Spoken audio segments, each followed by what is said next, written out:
Olá pessoal, eu sou o professor Eduardo Lima e esse aqui é o seu canal Eduardo Lima Anti-Imperialismo. Eu estou fazendo esse vídeo aqui para mostrar para vocês, para os novos inscritos principalmente, uma nova playlist que eu criei mostrando vídeos que mostram os crimes cometidos pelos neonazistas ucranianos.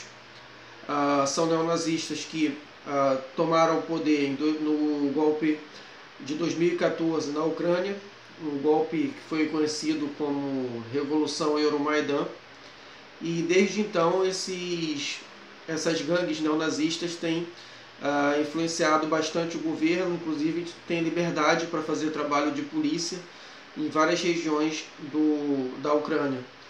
Além disso, esses grupos neonazistas eles já realizaram diversos massacres, mesmo antes do início da guerra na Ucrânia.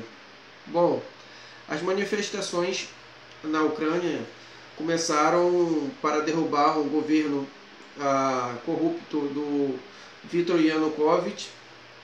A sensação da população era que o governo de Viktor Yanukovych era um governo bastante corrupto, e isso era verdade. Inclusive, ele rebaixou demais a condição de vida da população. Os sucessivos governos que a Ucrânia teve desde sua independência realizaram diversas reformas neoliberais que foram saqueando o país, acabando com vários programas sociais, privatizações e tudo mais.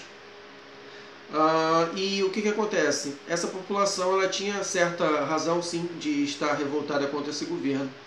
No entanto, no meio dessa manifestação havia ali uns grupos bem específicos, bem peculiares na vanguarda desses movimentos em 2014, que é um grupo chamado Setor Direita, que é um grupo, uma organização assumidamente neonazista, uma organização formada, que é na verdade uma coligação de várias organizações neonazistas da Ucrânia. Além disso, há também envolvimento do partido nazista ucraniano Svoboda nessas manifestações, e eles tomaram o poder. Essa manifestação matou vários policiais, enquanto a imprensa internacional dizia que as manifestações eram pacíficas e democráticas. A imprensa apoiou essas manifestações, a imprensa internacional, porque essa era do interesse do governo dos Estados Unidos, na época chefiado por Barack Obama, de que se derrubasse o governo do Viktor Yanukovych por esse governante ser um governante pró-russo. Lendo o livro de um analista militar russo chamado Seik, que eu sempre comento aqui, ele diz que não quer dizer que ele era pró-russo realmente. Ele, na verdade, o Yanukovych, ele estava negociando tanto com a Rússia, tanto com a União Europeia, vendo quem ali ia dar mais vantagem, mais dinheiro para ele, para que ele se beneficiasse de uma aliança ou com a Rússia ou com a União Europeia. Isso que fez com que os Estados Unidos não o perdoassem e quisessem a derrubada dele rapidamente. Fora isso, os Estados Unidos eles necessitavam financiar esses grupos neonazistas para criar desestabilização na Ucrânia e forçar a Ucrânia a uma guerra contra a Rússia. Bom, gente, um pouco antes disso, falando agora dos massacres, houve o massacre de Kherson, que foi quando manifestantes anti-golpe, anti-Euromaidan, eles foram mortos numa estrada que ia de Kiev, na verdade no retorno deles, numa estrada que ia para a Crimeia. O ônibus estava voltando da cidade de Kiev com manifestantes anti-golpe. E esse ônibus foi cercado, eles obrigaram esses manifestantes a saírem do ônibus, mataram um dos motoristas, obrigaram eles a comerem caco de vidro depois que eles quebraram a janela dos ônibus, e mataram várias pessoas nesse processo. Depois disso, houve uma manifestação bem forte na Crimeia. Eu acredito que esse evento tenha incentivado os manifestantes da Crimeia a pedirem uma reincorporação à Rússia, pediram para que a Rússia reanexasse a região da Península da Crimeia. Não apenas isso, né? Obviamente que havia manifestações ali querendo a volta da Crimeia para a Rússia por motivos econômicos, já que a Ucrânia é um país falido, enquanto a Rússia, apesar da economia não estar tão boa, ainda é um país economicamente superior à Ucrânia. E eles acreditavam também, havia esse sentimento não somente patriótico, mas também um sentimento de que a vida seria melhor sob a Rússia do que sob a Ucrânia. Bom, com isso, depois disso, houve uma revolta muito grande dentro desses governos nacionalistas que há na Ucrânia, que a mídia chama de nacionalistas, mas não somente nacionalistas, são neonazistas.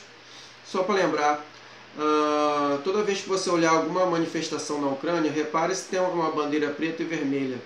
Essa bandeira é do grupo neonazista Setor Direita. Repare se tem uma bandeira amarela e azul com essa mão, uma mão fazendo 3 dedos, uma mão amarela com 3 dedos assim, é o símbolo do partido nazista ucraniano. Frequentemente a imprensa mostra a multidão com essas bandeiras, mas não explica que bandeiras são essas. São bandeiras de um partido neonazista e de um grupo neonazista da Ucrânia. Então, se tiver uma manifestação com bandeiras como essa, você já sabe que é uma manifestação neonazista lá na Ucrânia. Bom, continuando, houve em 2 de maio de 2014 um massacre, um dos piores massacres já ocorridos lá na Ucrânia, que foi quando mais de 50 pessoas foram queimadas vivas dentro do sindicato de Odessa. E foi tudo combinado com o governo, com a polícia para não intervir e com os bombeiros para não apagarem o fogo. Essas pessoas queimadas lá, crianças, idosos, mulheres, foram queimadas lá dentro porque eles estavam se manifestando pacificamente contra o governo. E esse assunto foi praticamente escondido pela nossa imprensa, mas vocês assistam a playlist que eu vou deixar aqui, você vai ver ali vários documentários e vários vídeos mostrando essa situação, esse terrível crime. Eu só recomendo que você tenha cuidado na hora de assistir. Se você não gosta de ver imagens fortes, não assista. Depois disso houve um massacre de Mariupol, que foi quando o governo proibiu que se manifestassem no dia 9 de maio, que é o dia da vitória soviética contra a Alemanha nazista. O governo ucraniano mandou o exército e os paramilitares neonazistas lá para reprimir essa população, e eles atiraram na multidão. Eles atiraram na multidão porque a própria polícia da cidade de Mariupol não quis intervir nessa situação. E depois disso, esses grupos de neonazistas e paramilitares e militares ucranianos bombardearam a delegacia com esses policiais dentro. Isso tudo está ocorrendo lá na Ucrânia, uma situação bastante grave e que é escondido pela imprensa internacional. Por isso que eu estou desde 2014 procurando legendar vídeos aqui mostrando essa situação que está ocorrendo lá na Ucrânia.